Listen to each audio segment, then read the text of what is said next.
Have you ever felt like sadness is an unshakable shadow, always lurking, always waiting to pull you under, like a storm that never truly passes, only quiets before returning?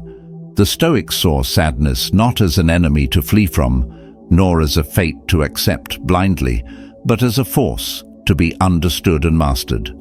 They knew that suffering is woven into life, but they also knew something even more powerful. Nothing has the power to disturb you unless you allow it. What if sadness could be transformed? Not avoided, not suppressed, but used as fuel for wisdom, resilience, and an unbreakable mind. Imagine standing amidst a raging storm, yet remaining untouched, not because the storm has vanished, but because you have learned to stand firm within it. This is not about false positivity or denying pain. It's about taking control. The Stoics left us the tools to rise above suffering, not through wishful thinking, but through discipline, perspective, and inner strength. By the end of this journey, sadness will no longer be your master. It will be your teacher. And you will be unshakable. The path begins now. Chapter 1. Understanding the nature of sadness. To rise above sadness, we must first understand it. The Stoics believed that emotions are not forces attacking us, but judgments we place upon events. Sadness is not in the loss of a loved one, the failure of a dream, or the betrayal of a friend. It comes from the meaning we assign to these experiences. We lament because we believe suffering defines us.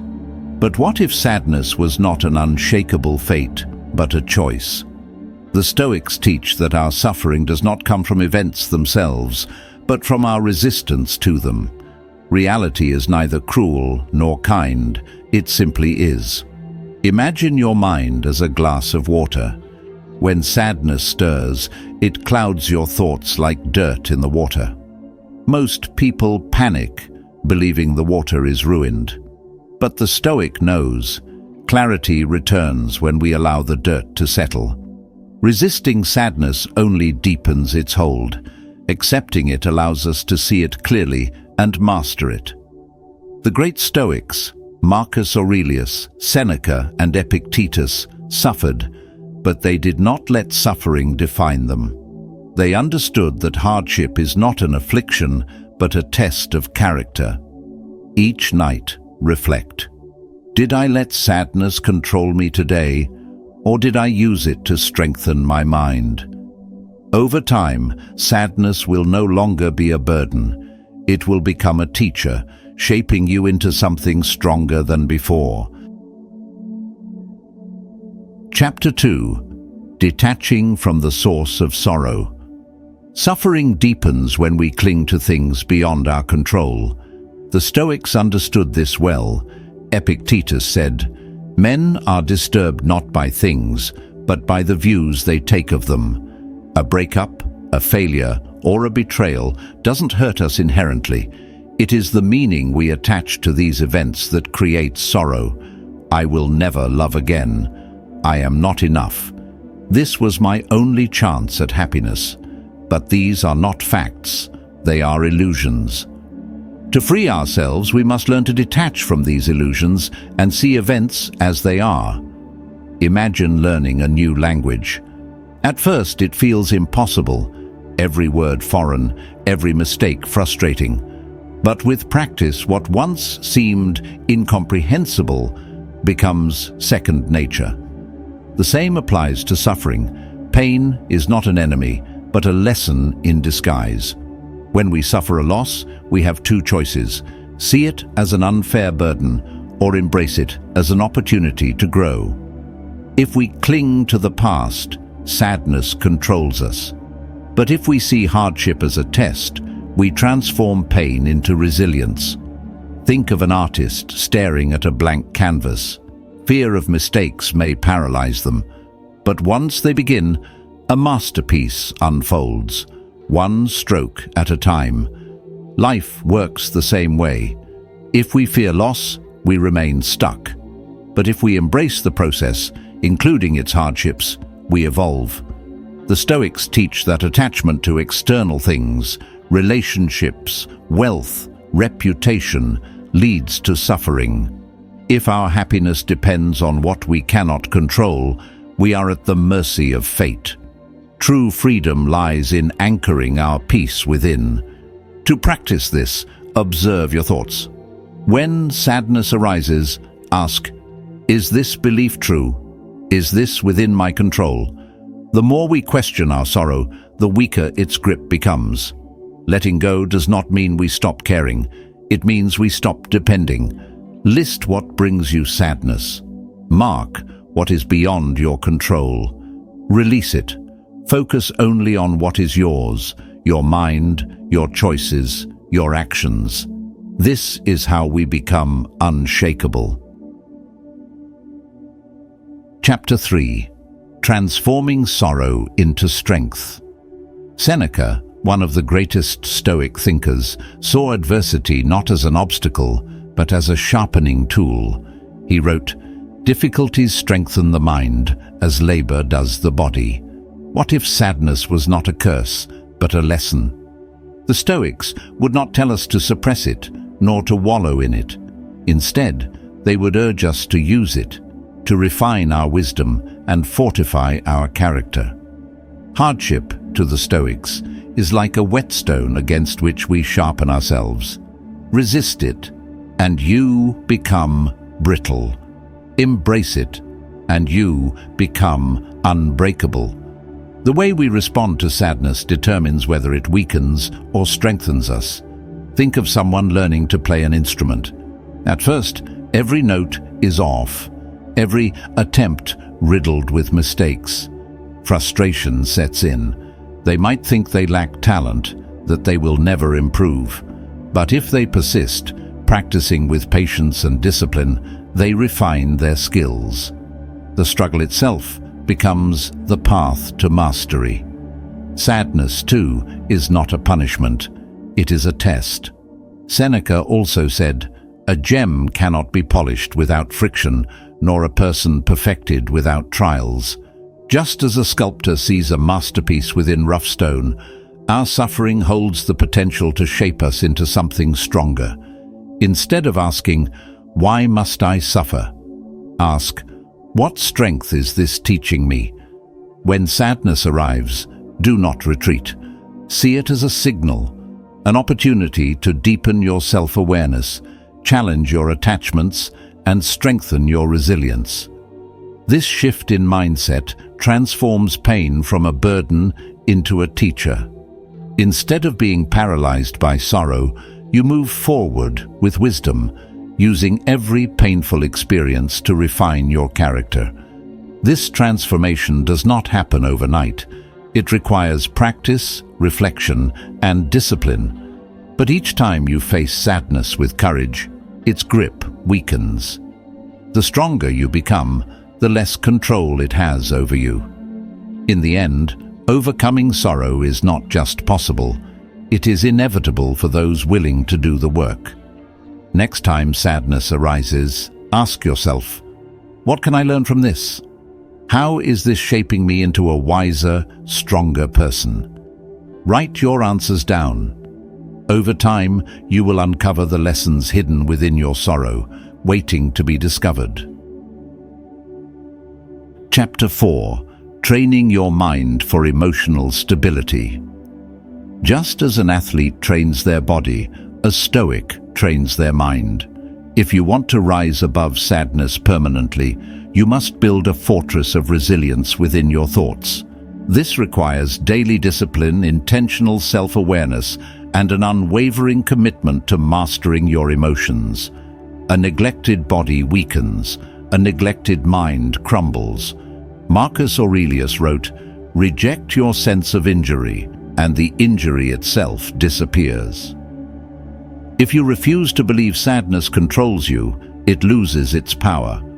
This means rejecting self-pity, refusing to let external events dictate your emotions. and never allowing past wounds to define your future. Instead, you focus on what is within your control, your thoughts, perceptions, and actions. A Stoic does not wait for sadness to pass on its own. They engage with their emotions, dissecting their origins and questioning their validity. Is this sadness justified? Or is it simply a conditioned habit of thought? A wise mind does not suppress emotions, but studies them, observing them from a place of logic rather than surrendering to them. Sadness should be a visitor, not a master. Training the mind means preparing for life's inevitable hardships before they arise. A soldier does not wait for war to train. They sharpen their skills in advance. Likewise, a Stoic does not wait for adversity to strike before building mental fortitude. This is done through daily reflection, affirmations of strength, and a commitment to seeing life through wisdom, not impulse. Mental discipline is built through small victories. Instead of waiting for overwhelming sadness to force change, cultivate resilience in daily life.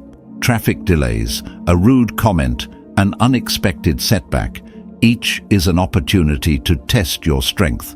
Do not react impulsively. Pause, observe, breathe. See these as exercises in patience and control. Over time, these small victories accumulate, making you unshakable in the face of greater challenges. Imagine a tree standing firm in a storm. If its roots are deep, it bends, but does not break. If weak, it is easily uprooted. Your resilience works the same way. Strengthen it daily, and when true hardship strikes, loss, failure, betrayal, you will not fall. Instead, you will adapt, endure, and emerge stronger. Each morning, prepare yourself. Nothing external can shake me unless I allow it. Throughout the day, when sadness or frustration arise, pause and ask, am I in control, or am I letting circumstances control me? The more you practice, the stronger your mind becomes. Over time, sadness will lose its grip, and you will stand unshaken. Chapter 5. The Power of Present Focus. Sadness often arises from dwelling on the past or fearing the future. The Stoics taught that only the present moment truly exists. The past is gone, unchangeable, while the future is merely a possibility shaped by our actions today. When we relive past mistakes, we suffer needlessly. When we worry about an uncertain future, we burden ourselves with troubles that may never come. In both cases, our suffering is self-created. Epictetus advised, do not seek to have events happen as you want them to, but want them to happen as they do, and your life will go well. This is the essence of presence, releasing our resistance to what is beyond our control and embracing what unfolds before us. By anchoring ourselves in the now, sadness loses its power. Imagine walking through a beautiful garden, but constantly looking back, regretting missed flowers and different paths you could have taken. At the same time, you stress over what lies ahead, fearing the unknown. Meanwhile, the beauty of the present moment goes unnoticed. This is how most people live, trapped between regret and anxiety, missing life as it happens. Think of a river. If you fight the current, trying to force your way upstream, you exhaust yourself. But if you move with the flow, adjusting your strokes while maintaining control, you stay afloat. Life works the same way. Struggling against reality, wishing things were different, longing for the past, fearing the future, creates suffering. Accepting what is, adapting with clarity and purpose, brings freedom. Living in the present does not mean ignoring the past or future. The Stoics valued learning from past mistakes and preparing for the future, but they warned against letting either dictate our emotions. The goal is to use the past as a lesson, the future as a guide, while remaining fully engaged in the now. To train yourself in presence, practice mindfulness. When sadness arises, pause. Notice your breath, your surroundings, the sensations in your body. Ask yourself, am I mentally stuck in the past or the future? How can I fully engage with this moment? Ground yourself in the now and observe how peace replaces distress. Set reminders throughout your day to check in. What am I focusing on right now? Is it something within my control? The more you practice, the stronger your ability to remain present, and in presence, true peace is found. Chapter 6. The Impermanence of Emotions. One of the greatest misconceptions about emotions is that they are permanent. People believe that if they feel sadness today, they will always feel sad. But just as no storm lasts forever, no emotion, whether sorrow or joy, remains unchanged. The Stoics taught that emotions are fleeting, temporary states of mind. Marcus Aurelius wrote, "Everything is ephemeral, both that which remembers and that which is remembered." Even the deepest pain, no matter how overwhelming in the moment, will eventually pass. Consider the sky. Some days it is dark and stormy, other days it is clear and peaceful. But the sky itself never changes. It simply holds space for whatever weather arises. Our minds work the same way. Emotions, like clouds, pass through us. They are visitors, not permanent residents. The key is to let them come and go without attachment. Think of a river. Sometimes it is calm and reflective. Other times it swells with rain and rushes violently. But no matter the conditions, the river keeps flowing. Our emotions behave the same way. If we cling to them or resist them, we create unnecessary suffering. But if we accept their natural flow, we find peace. Music offers another lesson. A single note does not define a song. It is part of a greater melody. In the same way, a moment of sadness is just one note in the composition of your life. If you fixate on that note, you lose sight of the beauty of the entire piece. But when you embrace the natural rise and fall of emotions, life becomes richer, more meaningful. A song without variation is lifeless. So is a life without contrast. Understanding the impermanence of emotions frees us. We stop fearing sadness and stop clinging to joy. We simply let each emotion play its part before moving on. A person who embraces this truth remains unshaken no matter what life brings. Next time sadness arises, visualize it as a passing cloud or a river's current. Observe it without panic, without judgment, without the need to resist. Remind yourself, this too shall pass. The more you practice this mindset, the less power emotions have over you. Over time, you will no longer be ruled by temporary feelings.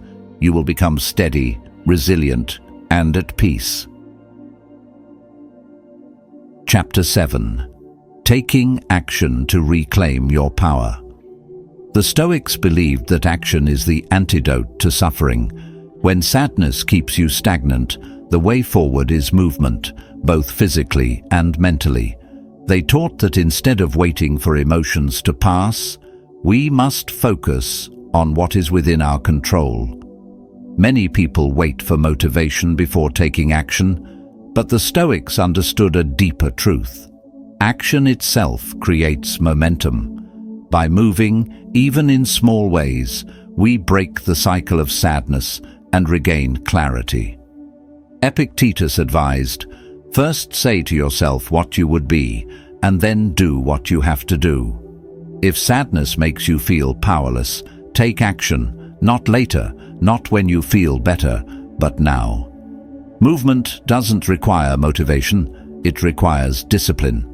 Each small step forward weakens the grip of sorrow. Picture a stagnant pond, motionless, collecting debris, becoming murky. Now imagine a river, constantly flowing, remaining fresh and clear. Your mind works the same way. Stagnation breeds heaviness. Movement restores energy. When sadness threatens to paralyze you, even the smallest action matters.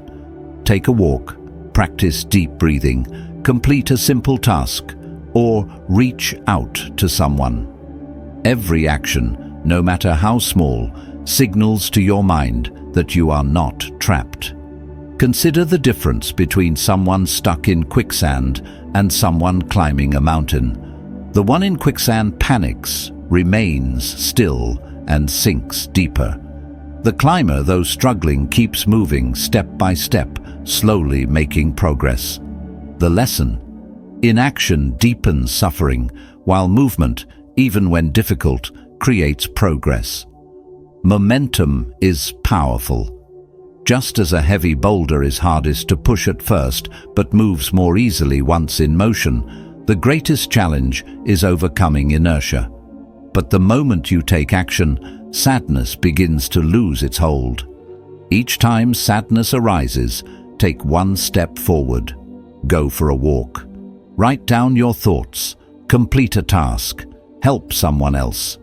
Track your actions for a week, noting each moment where you chose movement over stagnation. By the end, you'll see proof that small actions create unstoppable resilience.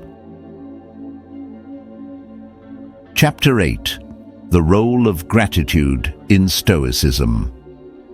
Gratitude is a cornerstone of Stoic philosophy because it shifts the mind from what is lacking to what is present. When we focus on what we have instead of what we have lost, sadness loses its grip.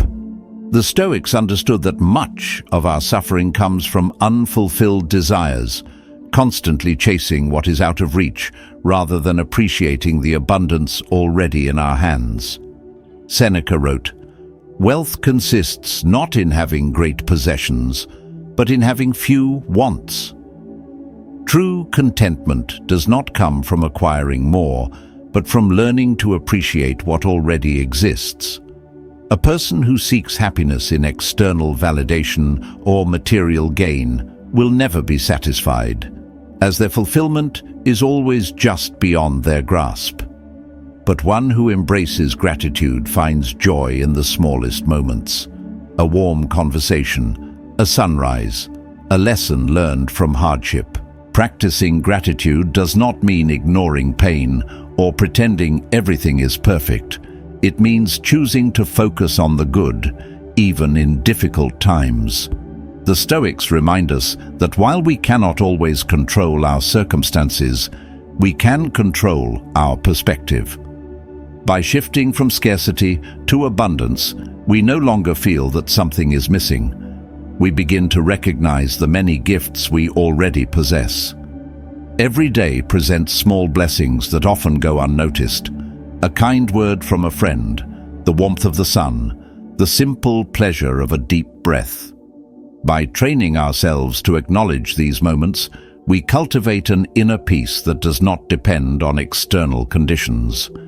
A powerful Stoic practice is reframing challenges as opportunities for growth. Instead of asking, "Why is this happening to me?" a Stoic asks, "What can I learn from this?" This shift removes us from victimhood and places us in a position of strength. Every difficulty becomes a lesson. Every setback, a chance to build resilience. Another practice is expressing gratitude outwardly. Thanking a friend, writing a note of appreciation, or offering a kind word deepens our connections and reinforces a positive mindset. At the end of each day, write down 3 things you are grateful for. Go beyond the obvious. Find gratitude even in challenges.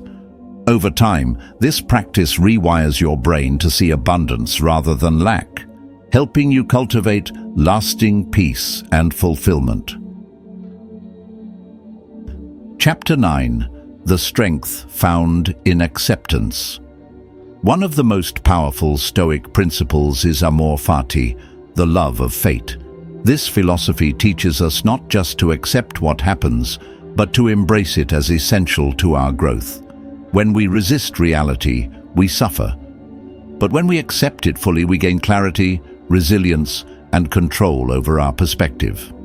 Marcus Aurelius wrote, "Accept the things to which fate binds you, and love the people with whom fate brings you together, but do so with all your heart." True strength lies not in mere tolerance, but in welcoming every challenge as a necessary step in our journey. Imagine a blacksmith forging a sword. The metal must endure intense heat and relentless hammering before it becomes strong.